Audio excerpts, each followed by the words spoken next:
जमात इस्लामी का आज इस्लामाबाद में धरना, इंतजामिया एहतजाज रोकने के लिए मुतहर्रिक। वफाकी दारुल हुकूमत में दफ़ा 144 नाफिज। सड़कें बंद करने के लिए कंटेनर्स मंगवा लिए गए। इस्लामाबाद में पुलिस की कार्रवाई, जमात इस्लामी के मुतअद्दिद कारकुनों को गिरफ्तार कर लिया। अटक, भावलपुर, साहिवाल और दीगर शहरों में भी पुलिस का एक्शन, कई रहनुमाओं और कारकुनों को हिरासत में ले लिया। पंजाब में 3 रोज के लिए दफ़ा 144 नाफिज। इत्तलाक आज से 28 जुलाई तक होगा। जलसे, जुलूस, रैलियों, धरनों और एहतजाज पर पाबंदी आए। सूबाई महकमा दाखिला के मुताबिक दहशतगर्दी के खदशात के पेश नज़र दफ़ा 144 लगाई गई। कोई भी अवामी इज्तिमा दहशतगर्दों के लिए सॉफ्ट टारगेट हो सकता है।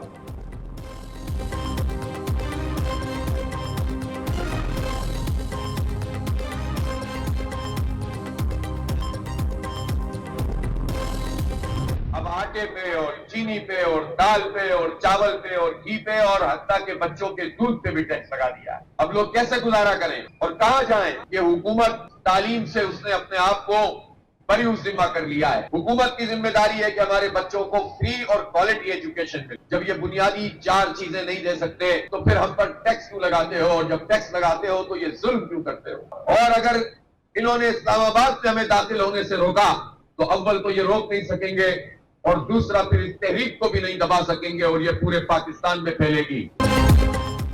होशरुबा बिजली बिल्स और महंगाई के खिलाफ आज इस्लामाबाद में पुरअमन धरना होगा। कोई रुकावट डाली गई तो जिम्मेदार हुकूमत होगी।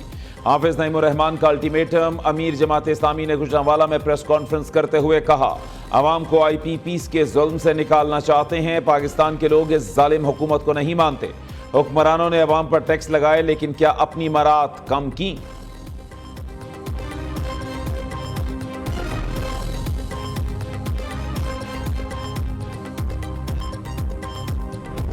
तैयारी करें, मुल्क में आम इंतखाबात होने वाले हैं। पाकिस्तान की अवाम इस वक्त पाकिस्तान तहरीक इंसाफ के साथ खड़ी है। 90% अवाम। मौजूदा जो हुकूमत है इनकी पूरी कोशिश है कि फौज को और PTI को और पाकिस्तान की अवाम को आमने सामने खड़ा कर दिया जाए। तीसरे दिन पार्लियामान के बाहर पाकिस्तान तहरीक इंसाफ और इसके इत्तेहादी जमातों का हंगर स्ट्राइक जारी है। ये एक नॉन वायलेंट प्रोटेस्ट है। ये प्रोटेस्ट का आवाज हम बुलंद करते रहेंगे उस वक्त तक जब तक खान साहब बाहर नहीं निकलते।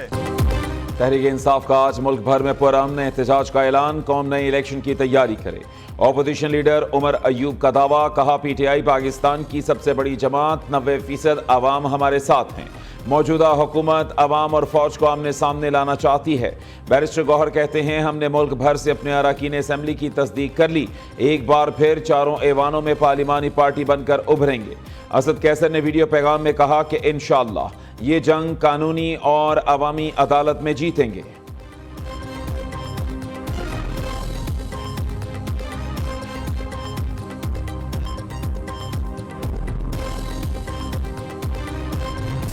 उनतालीस अरकान कौमी असम्बली PTI के मेंबर तस्लीम। नोटिफिकेशन जारी। इलेक्शन कमीशन का 41 आज़ाद अरकान के मामले पर सुप्रीम कोर्ट से रुजू। 12 जुलाई के फैसले पर अमल दरामद के लिए सुप्रीम कोर्ट से रहनुमाई मांग ली। 41 आज़ाद अरकान ने पार्टी वाबस्तगी की दरख्वास्त जमा कराई।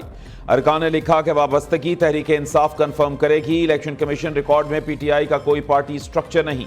बैरिस्टर गौहर पार्टी चेयरमैन नहीं है। बुनियादी ढांचे की अदम मौजूदगी में आज़ाद अरकान की पार्टी वाबस्तगी कौन कन्फर्म करेगा?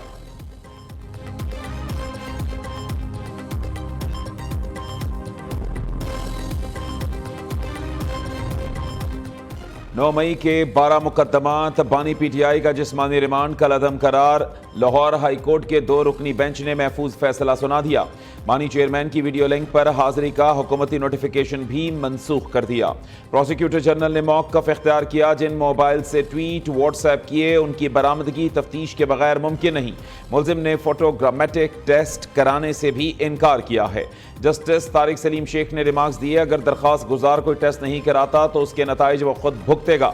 जस्टिस अनवारुल हक पन्नू ने कहा कि आप ये मोबाइल कैसे रिकवर करेंगे, मुल्जिम तो जेल में है।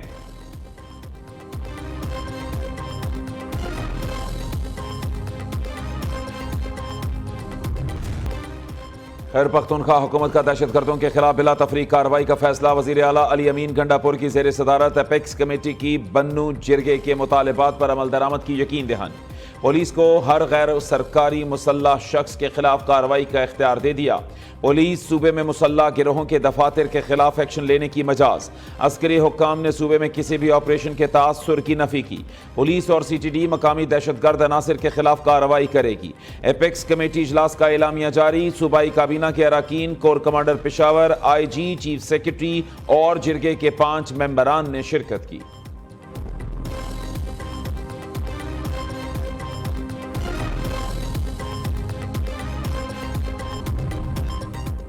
بنو واقعے پر خیبر پختونخوا حکومت، وزیر اعلیٰ اور فوج کے خلاف پروپیگنڈا کیا گیا۔ وزیر اطلاعات عطا تارڑ نے بے بنیاد الزامات لگائے۔ جرگے کی کوششوں سے فوری طور پر بنو میں امن قائم ہوا۔ مشیر اطلاعات خیبر پختونخوا بیرسٹر سیف کی ایپیکس کمیٹی اجلاس کے بعد پریس کانفرنس، کہا کہ فرنٹ لائن پر جو بھی آپریشن ہوگا اس میں پولیس اور سی ٹی ڈی ہوگی۔ 3 ارب روپے پولیس اور سی ٹی ڈی کو فعال بنانے کے لیے مختص کیے گئے ہیں۔ پولیس میں مزید بھرتیاں بھی کی جائیں گی۔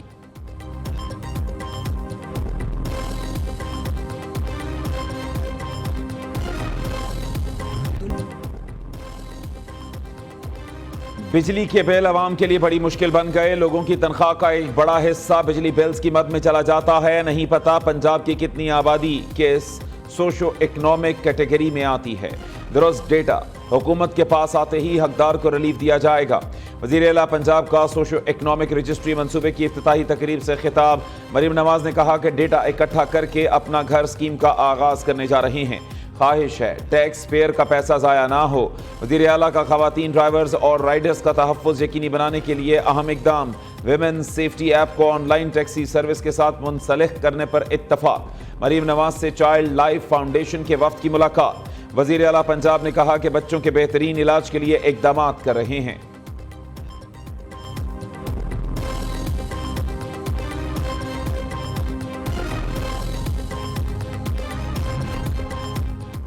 ملک کے دیگر اداروں کی طرح ججز بھی قابل احتساب ہیں۔ معقول وقت کے اندر فیصلے جاری کرنا انصاف کی فراہمی ہے۔ فیڈرل ایکسائز ایکٹ 2005 سے متعلق تنازع کیس میں چیف جسٹس قاضی فائز عیسیٰ کا اضافی نوٹ جاری۔ کہا قانون کا تقاضا ہے سماعت مکمل کر کے فوری فیصلہ جاری کیا جائے۔ 6 دسمبر 2023 کو سماعت مکمل کر کے فیصلہ لکھنے کے لیے جسٹس اطہر من اللہ کو بھیجا۔ فیصلہ لکھنے میں 223 قیمتی دن لگ گئے۔ بطور چیف جسٹس ساتھی ججز کو کیسز کے جلد فیصلے کی یقین دہانی نہ کرانا اپنی ذمہ داریوں کی ادائیگی میں غفلت کے مرتکب ہے۔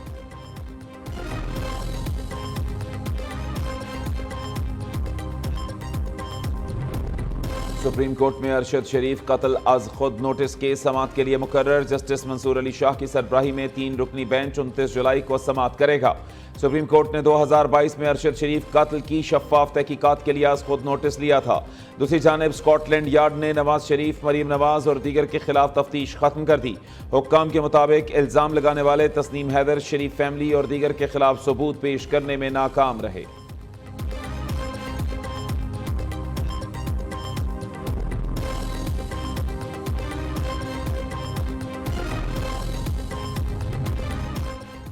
کچھ لوگ جیلوں میں بھی ملک کو نقصان پہنچا رہے ہیں۔ پی ٹی آئی والے پاکستان دشمنی میں ہر منفی کام کر رہے ہیں۔ سینئر وزیر سندھ شرجیل میمن کے لفظی وار کہتے ہیں بانی پی ٹی آئی کی شکل میں مصنوعی لیڈر پیش کیا گیا۔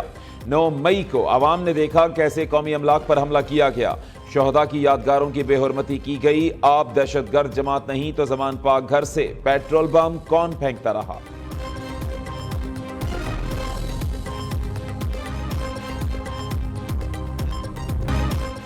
نواز شریف اور زرداری اسٹیبلشمنٹ کے لیے جنازے بنے ہوئے ہیں۔ سابق وفاقی وزیر فواد چودھری کا دعویٰ، بانی پی ٹی آئی جعلی کیسز میں جیل میں ہیں، وہ قید میں رہ کر بھی ٹوٹے نہیں، ثابت قدم رہے۔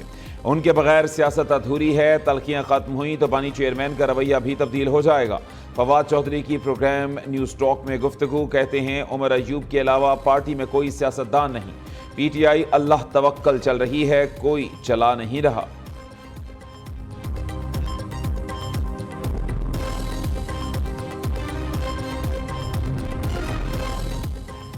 سیکیورٹی فورسز کا بلوچستان کے ضلع ہوشاب میں خفیہ اطلاع پر آپریشن، فائرنگ کے تبادلے میں ایک دہشت گرد علی جان ہلاک، 2 زخمی، اسلحہ اور گولہ بارود برآمد۔ آئی ایس پی آر کے مطابق مرنے والا دہشت گردی کی وارداتوں میں ملوث تھا۔ दूसरी जानिब खैबर पख्तूनख्वा के इलाके मोहम्मद में दहशतगर्दों से झड़प में CTD एहलकार शहीद हो गया।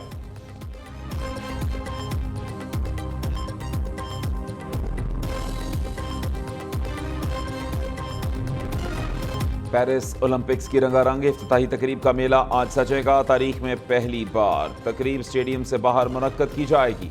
मुख्तलिफ ममालिक के वफूद पेरिस के दरियाए सिंध में कश्तियों पर सवार होकर परेड करेंगे।